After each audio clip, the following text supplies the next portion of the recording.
ეჩნებოს თბილისის ბაგა-ბაღების ყველა თანამშრომელს მოსალოდნელი ცვლილებების და რეორგანიზაციის თაობაზე, რომ შეიძლება გათავისუფლდეს სამსახურიდან ან მათი შტატი შემცირდეს ან გაიზარდოს. ეს ცნობა უკვე მიიღეს თბილისის ბაგა-ბაღების თანამშრომლებმა, რაც ნიშნავს იმას, რომ რეორგანიზაცია, რომელსაც მერია მის უწყებებში და მერიაში აწარმოებს, ახლა უკვე გადავიდა თბილისის ბაგა-ბაღების შემთხვევაშიც. ერთხელ უკვე რეპრესიებს მოყოლილი ადამიანები აცხადებენ, რომ ეს არის განსაკუთრებით მძიმე ფაქტი ბაგა-ბაღების შემთხვევაში, რადგანაც საქმე მცირეწლოვან ბავშვებთან და აღსაზრდელებთან გვაქვს და რეპრესიები აღგრძელების ამ შემთხვევაში დააზიანებს მცირეწლოვან ბავშვებსაც. სავარაუდოდ თბილისის მერიას ახლა თვითმმართველობის არჩევნების წინ ყველაზე კარგად სჭირდება ბაღებში და სკოლებში სანდო ერთგული კადრები, რომლებსაც უსიტყვოდ შეასრულებინებენ ნებისმიერ პოლიტიკურ დაკვეთას, როგორც უკვე არაერთხელ ნახეთ, როგორ იყენებს მერია სკოლებისა და ბაღების თანამშრომლებს პოლიტიკური ინტერესების გამო, ამიტომ სფეროს სპეციალისტები ამბობენ, რომ ეს არის რეჟიმის სახის სრული ჩვენება, რომ აღარ ინდობენ არც ბაღის თანამშრომლებს. მიმდინარე რეორგანიზაციის ფარგლებში სავარაუდოდ სფეროს წარმომადგენლები აცხადებენ და ის ადამიანები, რომლებიც უკვე მერიამ გამოუშვა სამსახურიდან, რომ ყველა ადამიანი გათავისუფლდება, ვინც რეჟიმის რუსულ პოლიტიკას არ ემხრობა, რადგანაც ეს შემთხვევა ჩვენ უკვე მერიის სხვა უწყებებში ვნახეთ. საქმიანობის ეფექტიანობა იკლებს, როდესაც ელოდები გათავისუფლებას ყოველ წამიერად.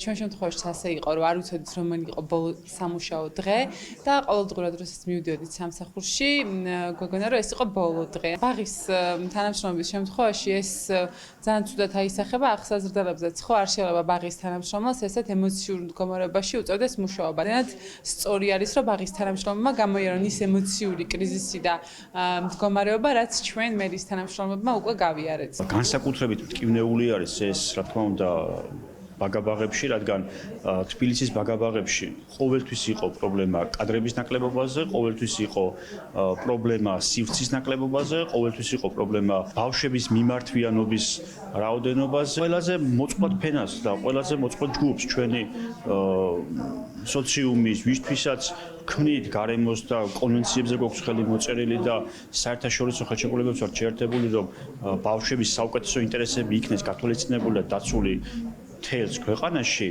უკვე ბავშვებსაც მიადგენ. ბაღებისა და სკოლების პედაგოგები მაინც და მაინც არ გამოირჩევიან ესეთი მძაფრი გამოხატვებით. ცოტა გასაკვირია ერთი მხრივ მის გამო, მაგრამ მეორე მხრივ კიდევ უფრო უარესი არის ის, რომ ამ ამბავში რომ ყველამ ვიცით თბილისის ბაგა-ბაღებში არასოდეს არ იყო საკმარისი მასწავლებლები და პირიქით ყოველთვის საჭირო იყო დამატება რესურსი. კადრების სერიოზული პრობლემაა ბაღებში ვიცით და არ ყოფნით ბავშვებისთვის და ალბათ ამასაც არ ითვალისწინებენ, რომ ბავშვების ხვალინდელ დღეზე ძალიან ცუდად იმოქმედებს ეს ამბავი, ისედაც პრობლემატურ პოზიციაზე, რომ შეამცირებენ კადრებს. ბაგა-ბაღების განცხადებით რეორგანიზაციის ფარგლებში ჯერჯერობით არც ერთი თანამშრომელი და აღმზრდელი არ გათავისუფლებულა. ვნახოთ პროცესი რასაჩვენებს, რამდენ ადამიანს გაისტუმრებენ თბილისის ბაგა-ბაღებიდან. სააგენტოს განმარტებით უფრო მეტად ოპტიმიზაციას ემსახურება აღნიშნული ბრძანება, რადგანაც შესყიდვებს დღეიდან და მომავალში უნდა განახორციელოს შესყიდვები თვითონ ბაღებმა და არა შესყიდვები სახელმწიფო შესყიდვების სააგენტომ, ამიტომ ბაღების სააგენტო განმარტავს, რომ უმეტესწილად უნდა მოხდეს ოპტიმიზაცია და მათ არ აქვთ ინფორმაცია აღმზრდელებთან დაკავშირებით, რა ბედიელით საბავშვო ბაღის პედაგოგებსა და აღმზრდელებს.